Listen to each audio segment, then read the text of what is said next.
Bonjour tout le monde, c'est Valil. Alors je sais pas exactement quand est-ce que je posterai cette vidéo, mais moi je vais vous situer dans le temps par rapport au moment où je tourne. Et donc là je tourne en plein été.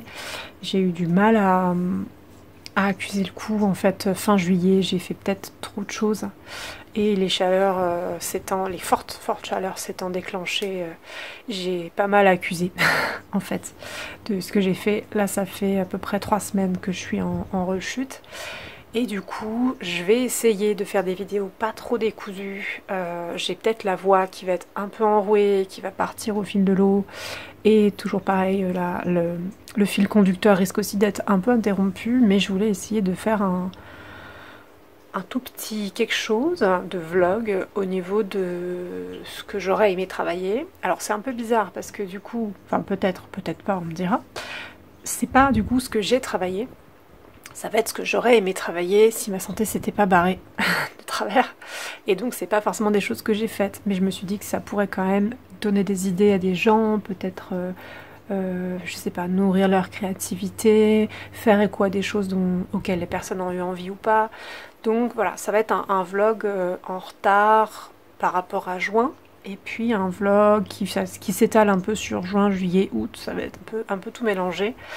Et qui sera un peu plus prospectif ou... comment est-ce qu'on dit en français Eh ben bon, j'ai perdu le terme, j'ai plus que prospectif en tête. En tout cas, voilà, pas forcément concret, réalisé dans la matière, mais des espèces de choses qui tendaient vers l'horizon. Donc j'ai jamais pu tourner la vidéo du mois de juin. Vous vous en serez probablement aperçu, vu que j'avais nommé le vlog de cheminement partie 1. La partie 2 n'est jamais arrivée. J'ai jamais eu l'énergie de la faire. J'ai tenu mes autres objectifs qui étaient autour, qui étaient des vidéos plus courtes ou plus faciles, ou déjà tournées en fait. J'avais réussi à accumuler dans mon banc de montage, si vous voulez, enfin de montage. Du coup, je monte plus, mais dans mon banc de, je sais pas, travail, d'autres vidéos, et ça m'a permis d'accuser un peu le coup, cognitivement et physiquement, et j'ai pas pu finir. Voilà, ce qui était commencé n'a pas pu être terminé. J'essaie d'accepter que ce soit pas grave, parce qu'il n'y a aucune obligation. J'étais juste un peu triste, mais au final... Là, ce que je vais vous raconter aujourd'hui, c'est pas mal la suite du vlog de juin, c'est ce qui est resté en suspens, et c'est ce qui aurait pu être un vlog juillet si j'avais pu faire des choses en juillet, ou ce qui aurait pu être un vlog août si j'étais pas en pleine rechute atroce, en gros. Donc, il y a une chose que je m'étais notée, bon, je regarde des vidéos YouTube, j'essaye quand je suis fatiguée de me forcer à rien faire du tout, ce qui est très difficile, et sinon d'essayer de suivre des vidéos qui parlent très très lentement, qui sont pas trop compliquées, etc. J'aurais dû préparer une liste, mais la seule chose que je peux vous dire, c'est que j'ai regardé un petit peu de Dawn Michel, qui avait un autre nom avant sa chaîne, mais qui s'est remis Dawn Michel, donc de toute façon, je vais le citer comme ça. Il y a eu des vidéos que je crois, j'en ai peut-être parlé dans le vlog de juin, c'était du craft en fait, c'était de la modification de deck. Excusez-moi, du coup, j'ai pas d'image à vous montrer, j'arrive pas à faire en même temps. C'était de la modification de deck, donc ça, j'avais regardé ça juin. Et j'en ai peut-être regardé aussi en juillet, je sais plus, mais à mon avis c'est possible. J'ai regardé d'autres vidéos à thème sur le journaling. J'ai regardé, et là notamment en fait je lui avais demandé depuis plusieurs semaines / mois cette question, et elle a fini par en fait y répondre, c'est-à-dire qu'elle a pu tourner la vidéo correspondant à ce qu'elle teasait un petit peu depuis plusieurs semaines. C'est-à-dire qu'elle parlait beaucoup de sa pratique avec les dés et le tarot, et notamment des dés de jeu de rôle, c'est-à-dire, pour les personnes qui ne connaissent pas, en fait ce sont des dés à plusieurs faces, c'est pas juste le dé que nous on connaît. Donc ça c'est le dé que nous on connaît, carré comme ça, et en fait il y a des dés à plein de faces avec d'autres chiffres différents en jeu de rôle, et visiblement, si j'ai bien compris, elle n'est pas seule. Avec Lisa Papes, elles ont développé un système entier de divination croisé des tarots. Donc si j'ai bien compris, parce que je suis très fatiguée et que si c'est trop conceptuel j'arrive pas, c'est pas quelque chose qui part de la tradition habituelle sur les dés. Par exemple, si vous suivez, alors je sais plus si Lyra en a parlé, je le prononce à la française pour que vous reconnaissiez, c'est Lyra Séoltoire, mais ça se prononce surtout pas comme ça, c'est du gaélique, mais je vous le prononce pour que vous voyez à quoi ça ressemble visuellement. Et par contre, ce que je sais, c'est que Yéna sous le Shadow en a parlé. Elle a même fait des formations, je crois, ou des petits PDF sur l'astragalomancie, bref, c'est ce qui se jette. Je crois que c'est les dés spécifiquement. Je dis peut-être une connerie. En tout cas, c'est les dés. Elle a travaillé sur les dés et les dominos, les deux, Yéna. Et donc, il y a une tradition à laquelle on peut se rattacher. J'ai pas les sources de base. J'aurais bien aimé pouvoir vous citer les sources de base, mais Yéna, en tout cas, donne une bibliographie. Lyra, je sais plus. Il y a des codes, en fait. En gros, c'est de la numérologie avec les dés. Et ça peut retomber sur de la carte à jouer ou pas. Ça dépend. Là, dans le système de Lisa Papes et Don Michel, c'est autre chose. Ça a l'air d'être, en fait, une réinterprétation tantôt ésotérique, occultiste, tantôt tarologique en fait. Par exemple, si je retiens bien, il y a un dé qui correspond aux éléments. Et donc là, on est sur quelque chose de complètement moderne avec déjà les 5 éléments et pas les 4. Et enfin, voilà, ça gomme, si vous voulez, le fait qu'il y a des traditions, il n'y en a que 3 des éléments. Il n'y a que eau, feu, air. Il n'y a pas du tout... Non, attendez, je dis de les bêtises. Eau... Non, il y a eau, terre et air. Il n'y a pas feu. Dans d'autres, c'est l'inverse. Donc, là, c'est sur un système plutôt occultiste, si j'ai bien compris, qui me fait penser à des choses plutôt Wiccan. Si j'ultra simplifie, parce qu'il n'y a pas que les Wiccans qui prennent ce système. Et il y a un dé qui parle des archétypes, et donc là, on est sur les archétypes du tarot, en fait. Donc ça permet de faire les arcades majeures sur un des gros dés. Donc du coup, ce ne sont pas les chiffres, c'est pas la numérologie, vous voyez. C'est d'autres systèmes qui sont imbriqués dans les dés, et quand on pose une question, on tire un dé pour compléter. Par exemple, vous tirez une carte de je sais pas... développement / cheminement, vous demandez où vous en êtes, quel message il faut intégrer, je sais pas quoi. Et sur la carte que vous avez tirée, si j'en prends une, tiens, on va prendre celle-là, là, au pif, hein, j'en ai une sous le nez. Si on prend cette carte-là et qu'on... Alors ce qui est embêtant, c'est que c'est déjà un arcane majeur. Alors attendez, on va en prendre une autre. On va prendre un mineur et on essaye de voir comment intégrer quelque chose en ce moment, quelque chose qui résiste. Et puis on va le compléter par... quel est l'archétype, je sais pas, quel est l'archétype qui peut m'aider spécifiquement à intégrer cet aspect qui me bloque en ce moment. Et donc là, si j'ai bien compris le système, ça fonctionne comme ça. Et si j'ai bien retenu les dés, donc celui-ci notamment, ça doit être le D20, c'est les arcanes majeures. Et donc le 11, selon le système que vous prendrez, ce sera la justice ou la force ou des choses comme ça. Et donc il faudra travailler avec l'archétype force ou avec l'archétype justice pour travailler cette difficulté, cette intégration. Bref, donc voilà, là ça vient de sortir, j'ai regardé une première fois mais je suis très fatiguée donc j'espère, voilà, là je donne un truc très approximatif. Don Michel. Je voudrais re-regarder sa vidéo, et Lisa Papes a fait une vidéo sur sa propre chaîne, donc il faudra que j'ai regardé aussi la vidéo de Lisa Papes. Possiblement, les deux vidéos se complètent et elles disent pas la même chose. Donc voilà, ça c'est un des trucs que j'ai essayé de regarder dernièrement, au niveau culture, on va appeler ça comme ça. Je suis désolée, ça risque de beaucoup résonner dans le téléphone, le dé. Au niveau culture... laissez-moi réfléchir, je me remets... Oui, et il y a d'autres choses que j'ai pas forcément notées. Bref, il y avait ça. Si je regarde ce que j'avais un petit peu annoncé, donc on m'avait offert le Fifth Spirit Tarot, c'est quelque chose donc qui est neuf et je voulais reprendre un travail de zéro. Quand ma santé se barre en couille, pour le dire vulgairement, et que vraiment cognitivement c'est une catastrophe, que le niveau essoufflement, santé, même force physique, énergie, etc. n'y est pas non plus, c'est pareil, même si j'ai l'impression d'avoir la cognition ok, tout ce qui est apprentissage, mémorisation, des cours de nouvelles choses, etc. ça bloque. J'y arriverai pas à retenir, ça va pas bien se passer et surtout ça va me provoquer des malaises donc j'ai pas pu. Voilà. Là clairement je vous le dis, je suis restée bien centrée en juillet sur ce que j'avais commencé et j'ai fourni un petit travail de traduction sur le Fedbound Oracle et je sais plus quoi, bref là je pourrais pas vous dire mais du coup j'ai eu un beau, moi à mes yeux j'étais contente de mon beau programme de juillet, j'avais tenu des objectifs plus de 2. Donc c'était beaucoup.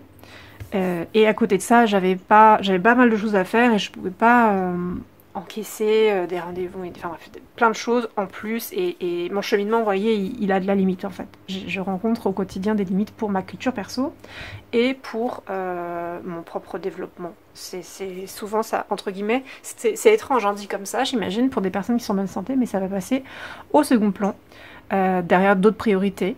Derrière une obligation médicale, derrière parfois de la vie sociale, parce que du coup, ma vie sociale étant aussi limitée par le handicap, si j'ai une occasion sociale, elle va passer au premier plan, plutôt que mon cheminement, parce que les occasions sociales, j'en ai pas beaucoup, vous voyez. Enfin, il y a des choses comme ça qui demande de jongler pas mal. Et donc nécessairement, alors vous vous en douterez d'autant plus si vous avez regardé les vidéos les 4 derniers mois, j'avais trop envie de lire le Radical Tarot. Mais c'est pareil, là on est sur de la lecture. On est vraiment sur la lecture approfondie, qui fait réfléchir, qui pourrait demander de prendre des notes. La lecture normalement c'est proscrit chez moi. Ou alors à toute petite dose. Et j'avais évoqué le fait que je voulais essayer de lire une page par jour ou faire des trucs comme ça pour avancer quand même. Mais alors là, je l'ai pas essayé. J'ai pas essayé parce que j'étais vraiment trop mal. Donc, c'est ce que je voulais faire, mais mon apprentissage n'a pas pu. Parce que tout ce qui est apprentissage, c'est ce qui est plus dur sur ma santé. Et clairement, il faut que je sois dans une phase un peu stable pour pouvoir tirer, pour pouvoir faire ces choses. Il faut que je l'aménage. Là, c'était pas possible. Je crois que je vous avais parlé aussi d'animisme avec ce jeu-là qui m'avait été offert. Et j'espère que je dis pas une ânerie. C'est pareil, et que j'étais en redécouverte des différents systèmes tarot. Du coup, c'était un petit peu ambitieux parce que je redécouvrais plusieurs systèmes tarot en même temps, alors que souvent les conseils c'est faites un par un parce que sinon vous allez tout mélanger, ça va faire trop, c'est trop compliqué. Comme j'ai des problèmes de mémoire, je m'étais dit peut-être que j'aurais dû en faire qu'un, mais j'ai pas réussi, donc j'en avais 2. Et de toute façon, bah j'ai pas mis ça sur le tapis, je me suis pas forcée à pratiquer avec la nouvelle méthode de tirage qui s'appelle Soul Tarot de Lindsay Mack. Je pensais du coup utiliser particulièrement celui-là pour ça, mais nouvelle pratique, quelque chose qui me demande de sortir de mes habitudes, des choses qui sont déjà apprises, des choses qui sont déjà ancrées, sortir de l'intuition et faire du pas intuitif, etc. Enfin, pas intuitif au sens où je le pratique habituellement, c'est resté de côté. Le White Woman, j'ai pas trop pu le faire. J'ai tiré un petit peu par contre avec le Seed and Sickle, ça j'étais contente. J'ai juste dû laisser de côté les questions qui sont plus personnelles, qui sont de l'ordre du cheminement. Sur ce jeu, j'ai beaucoup de questionnements sur l'animisme, sur les plans, sur les esprits, l'autre monde. Des questions aussi par rapport à comment Feldenkrais a créé le jeu, parce qu'il y a énormément de références qui sont totalement irlandaises là dans l'esprit. Il y a un gros travail esthétique et conceptuel qui rappelle l'autre monde, qui rappelle des trucs vraiment irlandais, du chi, du binaire, clair et sombre. Je dis pourquoi ça c'est irlandais, parce qu'en Irlande on a plutôt 2 saisons, on a la saison sombre et la saison claire, c'est pour ça que je dis ça. Il y a des choses qui sont par rapport à la liminalité, la question du crépuscule et de l'aube, c'est super intéressant. Mais en fait, quand j'ai travaillé pour l'instant les livrets, quand je les ai lus, je n'ai pas retrouvé ça et je le retrouve pas non plus dans les cartes. C'est-à-dire que les cartes, au niveau énergétique, etc., au niveau enchantement, il y a quelque chose qui peut matcher. Mais en fait, les représentations qui sont sur les cartes, des rares objets qui sont présents, et surtout dans le livret, les mythes, on est sur un truc ouest européen, assez générique. Il y a énormément de choses qui sont plutôt grecques ou gréco-romaines. Et du coup, je comprends pas, parce que vraiment, le coffret, il avait une patte qui était très irlandaise, mais c'est expliqué nulle part, et c'est pas du tout exploité, donc là, c'était une grosse surprise pour moi, sur le Seed and Sickle. Faudrait que je continue à creuser, faudrait que je vérifie, faudrait que je cherche possiblement peut-être des interviews de Feldenkrais, parce que la personne a dû en parler, j'espère. Si elle en a pas parlé, j'aimerais bien, du coup, la contacter pour lui poser des questions, parce que je pense pas que ce soit gratuit, je pense pas que ce soit le hasard, quand même. Donc, voilà, des questions de curiosité qui sont en suspens. Et j'ai commencé à faire connaissance avec lui. Donc très peu de tirage, mais le regarder, m'en imprégner, comment on appelle ça? Faire un tirage de découverte avec lui type interview, voir un peu comment ça répond. Je pense que contrairement à d'autres jeux que j'ai pu avoir, alors tous les jeux ont souvent des forces et des faiblesses. Tous les jeux, on peut leur trouver une spécialité. Il y en a qui sont subjectives et qui vont être très personnelles à nous-mêmes. Il y en a, on va les retrouver vraiment de personne à personne. Et donc, quelque part, il y a une forme d'uniformité ou de consensus sur le jeu. Celui-ci, je sais pas quel il est.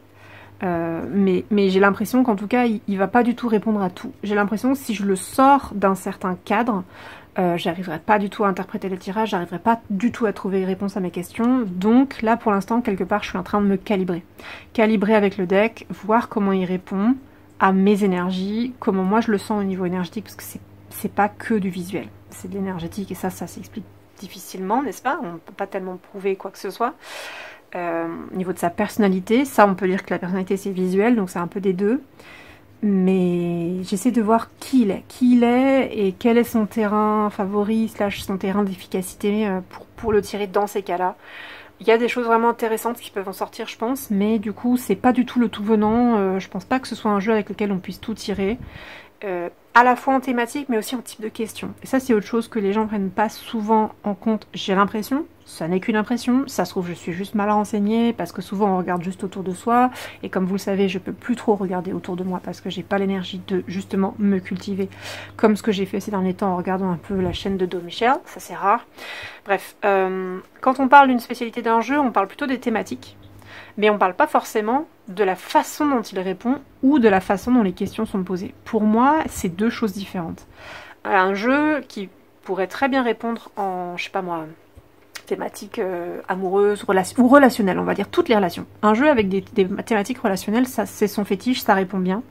Mais je pense, moi je fais une différence que si vous laissez des questions ouvertes ou fermées, par exemple, ça va répondre plus ou moins bien, ou si les questions, elles sont trop génériques, elles sont pas ancrées dans de l'action, dans ce que vous pouvez faire, je trouve qu'il y a des decks, même si la thématique est spécialisée, la réponse que fournit le deck, elle marchera pas. Donc il y a ces deux aspects auxquels je prête attention, et donc je suis en train d'étudier ça dans le Seed & Secret. En plus des thématiques, je suis en train de voir un peu comment il répond. Donc ça, c'est du calibrage, c'est assez lent, mais j'aime bien. Voilà, c'est juste du coup que tout ce qui est lent, c'est pas du tout propice à YouTube, vous le savez, parce que ça produit pas du contenu quand c'est lent. On est soi-même avec son jeu, on expérimente, etc. Ça met des plombes avant de pouvoir en parler, donc c'est un peu compliqué, mais je trouve ça bien. Là, je prends vraiment mon temps avec le Seed & Secret. Il y a aussi des citations du jeu qui m'ont vraiment fait un peu qui m'ont marqué quand je l'ai lu, pas beaucoup, mais il y en a, donc il y a des réflexions de fond sur ma pratique, mon cheminement, comment je relationne avec les plantes, etc., qui sont en jachère à côté de ce calibrage pour l'utilisation du deck en tant que deck, et pas en tant que outil dans mon cheminement. Donc il y avait ça. Alors ça, vous le savez, il y a l'Oracle de la Morrigan, je continue très doucement la série. Je viens de publier ce mois-ci, donc là parce qu'on est en août, la première vidéo, enfin une deuxième vidéo. Donc c'est la première vidéo du mois d'août, mais c'est la deuxième sur ce deck. J'ai posté la carte de Diminishment. J'ai une troisième carte qui est déjà enregistrée. Vous allez avoir The Seer ce mois-ci. Et j'aimerais vraiment rattraper un peu le fil. Si jamais j'arrive à, comme ce sont les vidéos les moins préparées, si j'arrive à ce que le discours soit pas trop décousu, ce mois-ci là par contre, et même en juillet, j'ai réussi à continuer à travailler avec ça. Donc j'avais 2 vidéos faites. Je suis pas très satisfaite, mais c'est fait, c'est comme ça. Et je m'étais dit que j'allais avancer en ne retournant pas 1000 fois et en ne faisant pas le montage. Donc je vais essayer de m'y tenir. Donc ça va continuer. J'avais parlé du Pocket. Mais je crois que je ne l'avais pas encore reçu quand je vous en ai parlé. Celui qui est trop grand là, qui est très relou. Alors attendez, il faut que je fasse un petit décalage pour vous montrer la taille. Donc j'ai fini par acheter ce truc parce que vraiment j'avais très envie de l'utiliser dans mon quotidien. Et ça par contre, je peux le dire, en juillet je l'ai beaucoup utilisé. Le Archetypes donc c'est Wild Unknown Archetypes, ça je m'en suis beaucoup servi. Pour le coup, si je veux être dans la lignée un peu vlog de juillet, vlog d'été, c'était quelque chose d'annoncé en juin. Et effectivement, tout juin et juillet, j'ai continué à pratiquer avec ce jeu. C'était très agréable, ça m'a donné des bonnes surprises, c'était très intéressant. Et donc j'ai pu aussi comparer un peu la grande version et la petite version. Donc là, vous en avez deux. Donc il y a deux façons, moi je trouve, de montrer la taille. C'est déjà de la mettre comme ça. Et sinon de mettre au centre, à peu près au centre, pour donner une idée de la marge qui est coupée. Et par rapport à une main, du coup, vous avez la grande version qui est comme ça. Alors que la petite version, elle est comme ça. Donc c'est quand même énorme pour la prise en main. Donc là, je vous montre le deck tel qu'il est petit. Il manque juste 4-5 cartes qui sont dans un coin, mais ça c'est le deck qui est petit. Et donc ça, c'était le grand deck. Donc il y a vraiment une différence de prise en main qui est quand même assez importante. Je vais essayer d'attraper sans tout foutre en l'air la suite et sans faire trop de bruit dans vos oreilles parce que tout ce qui fait gros boom, bizarrement, ça va s'entendre très bien à la caméra alors que ma voix moins. Donc ça, c'était l'ancien.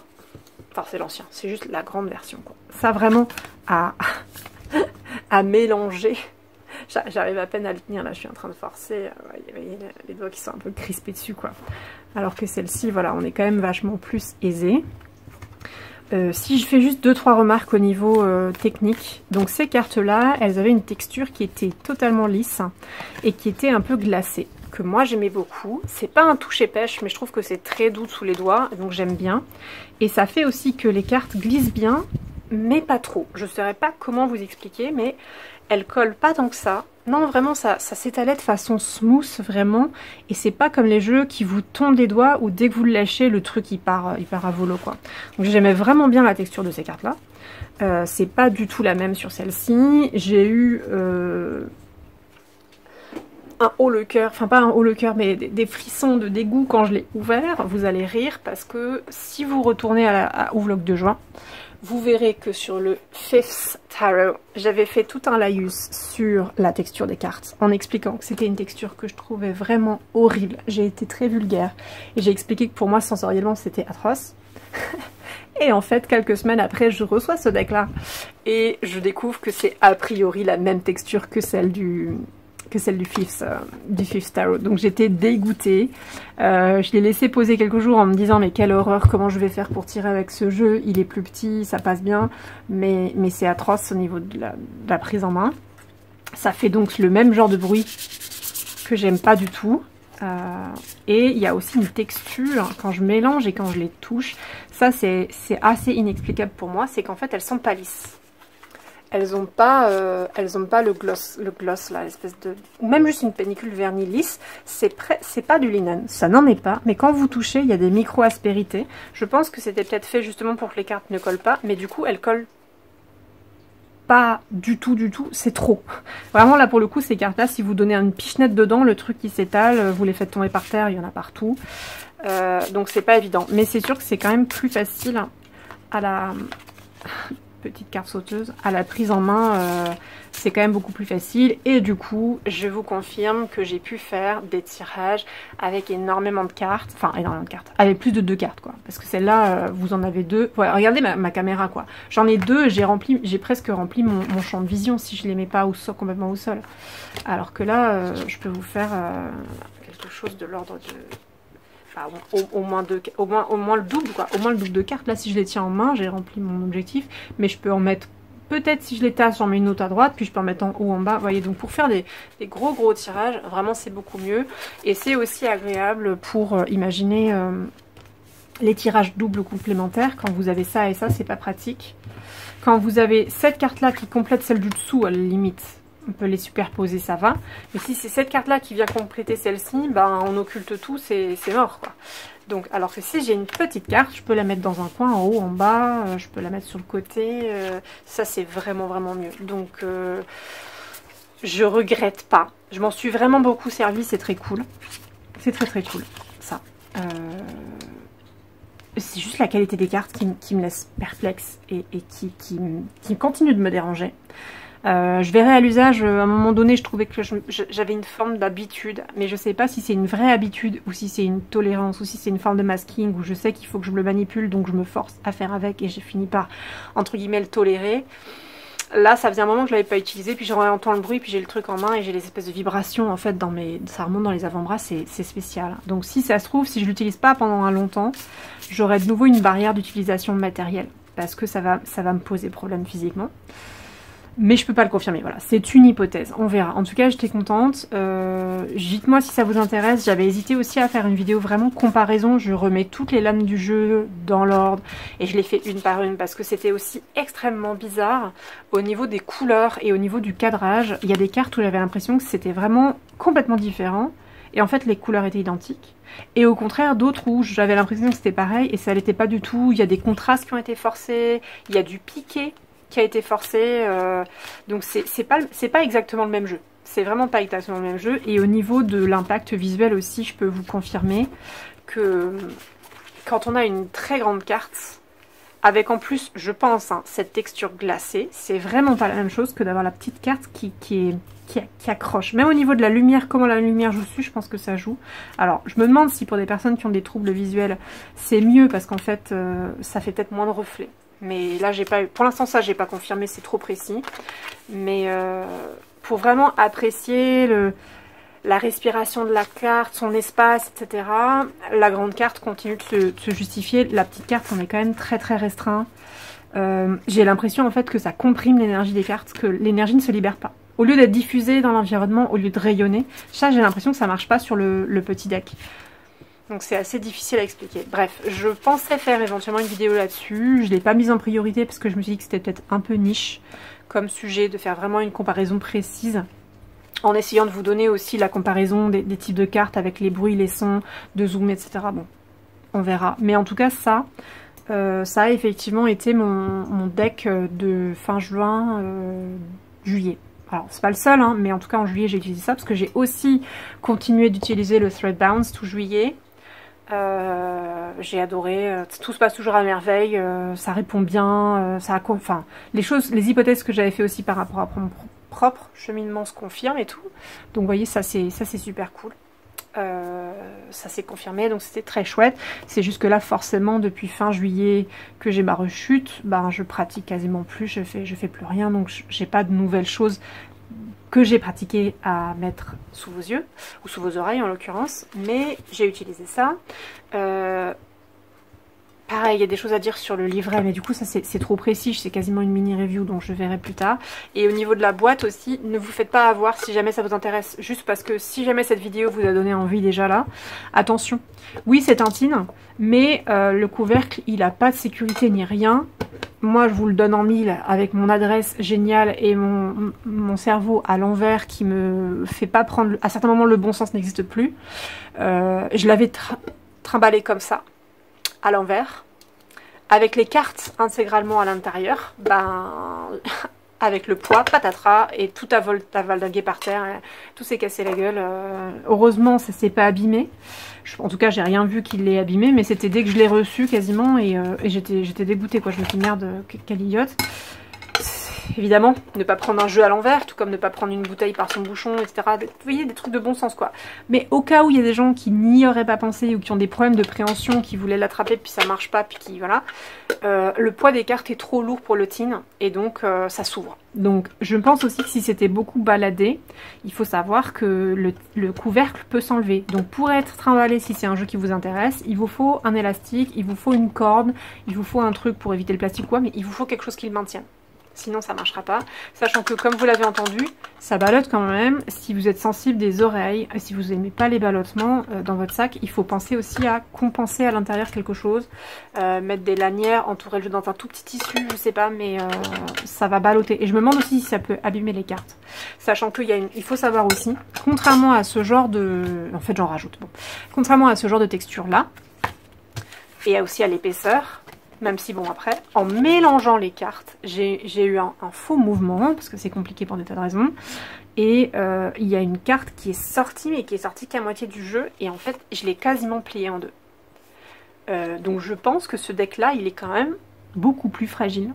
Il faut absolument y faire attention, et je pense que si j'avais plié la carte vraiment avec la force, c'était pas une petite pliure, ça se serait vu, je pense que ça aurait peut-être pas récupéré sa forme d'origine, et si ça avait récupéré sa forme d'origine, je pense que ça se serait vu quoi.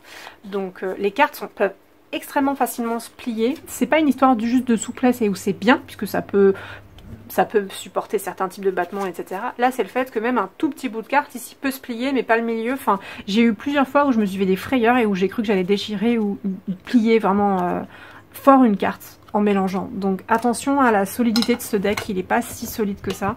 Et c'est une impression que vraiment j'ai pas avec le jeu plus épais. Donc il est moins maniable, mais il est plus solide. Et bref, donc c'était vraiment différent. Ça c'était le mois dernier, comme dit, le mois plutôt de juillet. J'ai... qu'est-ce que je voulais vous dire d'autre? Attendez. Et le petit instant... qu'on appelle ça... flagellation un petit peu. Enfin, c'est pas le but, hein. Le but c'est pas de me flageller, mais ça va être négatif. Je sais plus si je l'avais montré au vlog de juin ça, mais j'avais acheté... Justement, comme j'avais donc regardé des vidéos de modification de deck de Don Michel, j'avais acheté ces packs de coloration, je sais plus comment on appelle ça, des encres, pour faire certaines tranches de deck. J'avais envie d'essayer de me remettre à modifier certains decks parce que vraiment je trouve que les tranches à certains moments, ça apporte un truc en plus énergétiquement ou spirituellement à l'allié avec lequel moi je considère qu'il y a une relation dans le deck. Et j'avais envie de me prendre sur un jeu mass market où j'ai pas trop peur. Celui-ci, il m'avait quasiment rien coûté. Je crois qu'il m'avait coûté 13 € à l'époque. Et j'avais envie d'accentuer en fait son dos. J'ai pas précisé aussi, mais là on est en full nuit. Tous les volets sont fermés parce que la température est exécrable, ça participe aussi du reste, et donc j'ai une lumière artificielle uniquement, j'ai pas de lumière naturelle, donc pour les couleurs des cartes ou des objets, c'est pas forcément ouf, et je vois que là ça fait quand même un gros flash un peu de lumière ici, bah là où j'ai ma lumière, c'est pas du tout diffus, donc désolée pour ça, et ça fera des ondes très forcées sur le côté. Bref. J'avais envie de renforcer le dos du deck qui est plus roux que ce que vous ça a l'air presque jaune à la caméra là, mais en fait c'est plutôt orangé quoi. Et comme les teintes de ce jeu sont toujours un peu sépia, etc., j'avais vraiment très envie de lui faire des tranches avec du cuivre. J'avais envie de renforcer son aspect automnal comme ça. Et j'ai toujours pas essayé parce que, comme dit, la rechute, la fatigue et la motricité, c'est pas ça. Et j'arrive pas, ça c'est plutôt, voilà, ça c'est le truc personnel qu'on appelle ça, du sujet, qui n'est pas forcément juste une histoire de maladie, c'est que je n'arrive pas à dépasser ma peur. J'en avais déjà parlé, je crois, dans le passé, sur différents réseaux sociaux, en ligne, bon, je sais plus, peut-être même sous des vidéos ou quoi, et je sais plus ce que je dis dans le vlog, mais modifier les jeux, c'est un truc qui me fait toujours peur, j'ai toujours la trouille de me foirer, c'est une horreur, et je n'arrive pas à dépasser ce blocage. Donc je m'étais dit, si je prends un jeu qui m'a coûté pas cher, que je peux racheter pas cher, etc., j'aurais peut-être moins peur.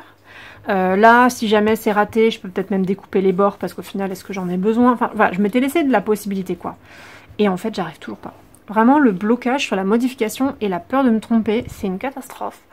Je sais pas s'il y a des gens qui me regarderont, là, qui m'écouteront, qui ont le même souci, d'avoir trop peur de l'échec, ou trop peur de rater, ou de faire un truc moche, et de pas pouvoir le rattraper.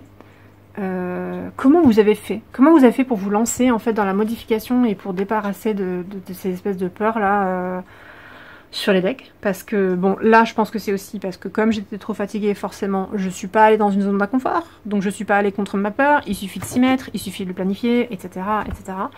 Au final, j'ai pas testé, quoi. Donc, il y avait celui-ci, qui est resté de côté, et bien évidemment, j'ai oublié. J'avais très envie aussi de tester le doré et l'espèce de gris, là, parce qu'on a vraiment un argent, et on a un autre qui, quelque part, a une forme d'argenté, mais différent.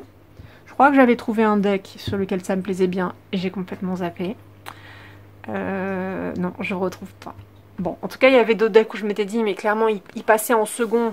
Il serait pas passé avant celui-là, où je me disais, ça c'est le premier, je suis sûre que ça va me plaire. J'ai vu quelqu'un faire ça, j'ai aimé le résultat.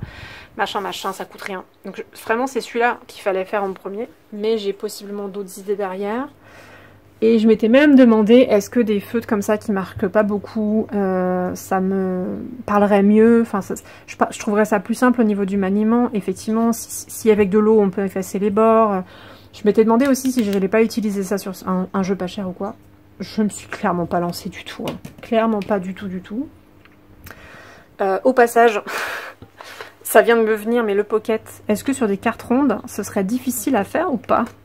D'ancrer le bord en faisant justement circulaire, et dans quelle mesure est-ce que ce jeu là qui a une thématique de diamant entre guillemets sur son dos, est-ce que lui mettre soit de l'argent, un argent vraiment très brillant qui fait presque blanc là, soit celui-ci qui est un peu gris, un peu bleuté là, est-ce que ça pourrait être sympa? Voilà, sachant que c'est un jeu, donc bon, il m'a coûté plus cher que l'autre oracle, hein, que le Woodland Wardens, mais bon, c'est quand même non, moins.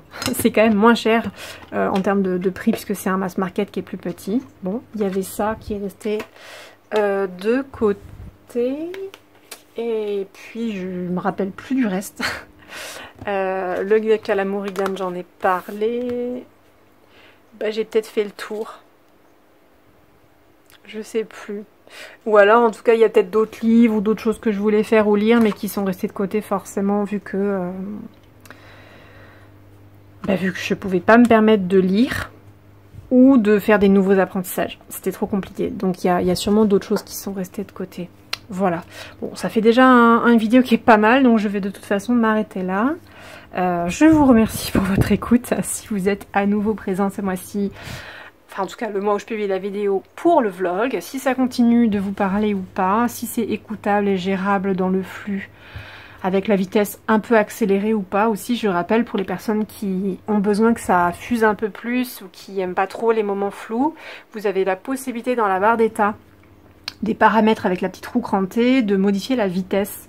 Et si 1,5 ou 2 c'est trop rapide, il y a quand même la vitesse 1,25 qui est pas mal et qui peut permettre un peu d'avancer une vidéo. Voilà, ça c'était petit rappel technique du jour. Et puis pour le reste, eh ben, je vous dis à la prochaine, probablement pour une vidéo mauriganienne. N'hésitez pas si vous avez des questions sur les choses que j'ai dites, les jeux que j'ai montrés, un mot qui a sauté, de la compréhension, n'importe quoi, hein, je répondrai du mieux que je peux dans les questions. Et j'ai de nouveau oublié l'idée qui était derrière. En tout cas, les questions avec plaisir. Et puis non, bah je sais plus. Je sais plus. Dans tous les cas, question ou pas question, je vous remercierai d'interagir avec la vidéo, avec un petit pouce, ça prend quelques secondes, et éventuellement un petit smiley ou quelque chose, un petit n'importe quoi, un petit mot, ce qui vous a attiré l'œil dans la vidéo. Ça permet vraiment de permettre à ce qu'on soit plus nombreux ici pour échanger dans les commentaires et sur la chaîne, puisque c'est ça qui fait fonctionner l'algorithme. Et merci à toutes les personnes qui continuent de me soutenir inconditionnellement sur Patreon.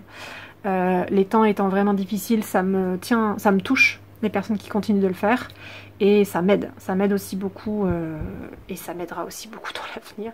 Donc merci à toutes les personnes qui prennent l'occasion de faire des dons ponctuels ou pas, encore une fois, hein, faire un don un mois et l'annuler avant le renouvellement, c'est totalement ok. Voilà, et à partir d'1 euro aussi, il n'y a pas de trop petites sommes, il n'y a que des sommes qui s'ajoutent comme des gouttes dans l'océan et qui font un grand tout. Donc merci à tout le monde et je vous dis à la prochaine.